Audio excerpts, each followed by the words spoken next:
Hello guys, இன்னைக்கு சூப்பரான pineapple juice தான் எப்படி போடுறது நம்ம பார்க்க போறோம். ஃபர்ஸ்ட் பைனாப்பிளை வந்து சின்ன சின்ன பீசஸா நம்ம கட் பண்ணி எடுத்துக்கலாம். அது அப்படியே வந்து மிக்ஸி ஜாருக்கு ட்ரான்ஸ்ஃபர் பண்ணிக்கலாம். அதுக்கு தேவையான அளவுக்கு சுகர் நான் 3 ஸ்பூன் ஆட் பண்ணிக்கிறேன். அதுக்கப்புறம் நம்மளுக்கு சில்னஸ்க்கு தேவையான அளவுக்கு ஐஸ் கியூப்ஸ் ஆட் பண்ணிக்கலாம்.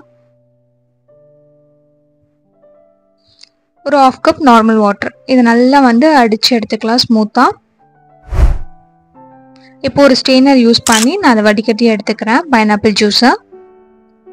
பார்த்தீங்கனாலே தெரியும் நல்லா க்ரீமியாக ஸ்மூத்தியாக இருக்குது. பெருசாக நம்ம எந்த இன்க்ரீடியன்ஸும் யூஸ் பண்ணல. பட் பார்த்தீங்கனாலே தெரியும் சூப்பராக நம்மளுக்கு வந்து பைனாப்பிள் ஜூஸ் வந்திருக்கு. இதே மாதிரி ட்ரை பண்ணி பாருங்கள் சிம்பிளாக. இது நல்லா நம்ம வடிகட்டி எடுத்துட்டோம். இப்போ பார்த்தீங்கன்னா தெரியும் நல்லா க்ரீமியாக இருக்குது. இது வந்து ஒரு கிளாஸ்க்கு நம்ம மாற்றிக்கலாம், ஜூஸ் கிளாஸ்க்கு. ஸோ அவ்வளோதான், நம்மளோட சூப்பரான ஒரு பைனாப்பிள் ஜூஸ் ரெடி சிம்பிளாக. கண்டிப்பாக இதே மாதிரி ட்ரை பண்ணி பாருங்கள். எப்படி இருந்ததை கமெண்ட்டில் ஷேர் பண்ணுங்கள். இந்த வீடியோஸ் உங்களுக்கு பிடிச்சிருந்தா உங்கள் ஃப்ரெண்ட்ஸ்க்கும் ஷேர் பண்ணுங்கள். சேனலை மறக்காமல் சப்ஸ்கிரைப் பண்ணிக்கோங்க. பாய்.